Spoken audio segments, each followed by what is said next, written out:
Імя выдатнага вучонага непарыўна звязана з Гомелем. Тут прайшло яго дзяцінства, станаўленне як навукоўца-псіхолага. У перыяд працы выкладчыкам у гомельскім педагагічным тэхнікуме ён арганізаваў першую ў Беларусі эксперыментальную псіхалагічную лабараторыю. Сустрэча даследчыкаў спадчыны Вугодскага ў Гомелі па сутнасці завяршае цыкл міжнародных форумаў, якія праходзілі ў 15 краінах свету ў апошнія месяцы. Беларусь, Расія, Украіна, Ізраіль, Латвія і Бразілія. Навуковымі установамі з гэтых краін прадстаўлена геаграфія конференции. Для Гомельского университета это честь, но я должен сказать, что конференция, которая будет проходить сегодня, является в Гомеле традиционной.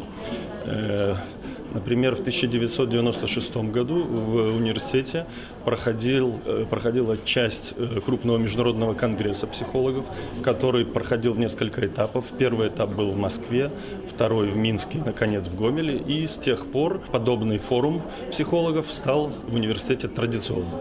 У гэтым годзе сустрэча праходзіць у 6-й раз. У зале доктары навук, прафесары і акадэмікі. Асаблівы гость конференции доктор психологичных наук, профессор, унучка Льва Выгодского Алена Крауцова. Вообще очень приятно, что не забывают Выгодского, в том числе и в Гомеле. А с другой стороны, получилось так, что Лев Семенович считал Гомель своей родиной, несмотря на то, что родился в Орше, передал свою любовь моей маме, своей старшей дочери. Она уже, в свою очередь, передала мне.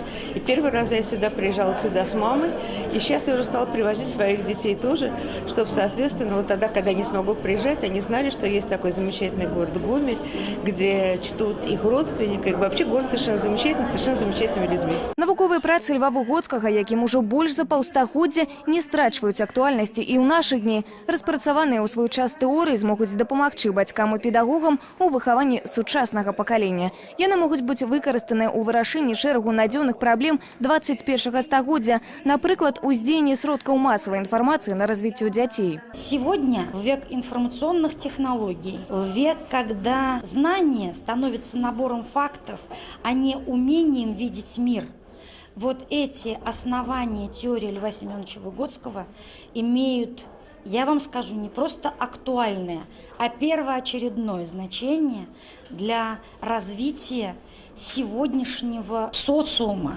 и, в принципе, для процесса социализации любого человека. Праграмай форума прадугледжана таксама наведванне месцаў, звязаных з Львом Выгодскім. Удзельнікі наведаюць Гомельскі дзяржаўны педагагічны каледж, які носіць яго імя, пабываюць з экскурсіяй у Гомельскім палацы Румянцевых і Паскевічаў. Ганна Ковалёва, Ігор Марышченко, тэлерадыёкампанія «Гомель».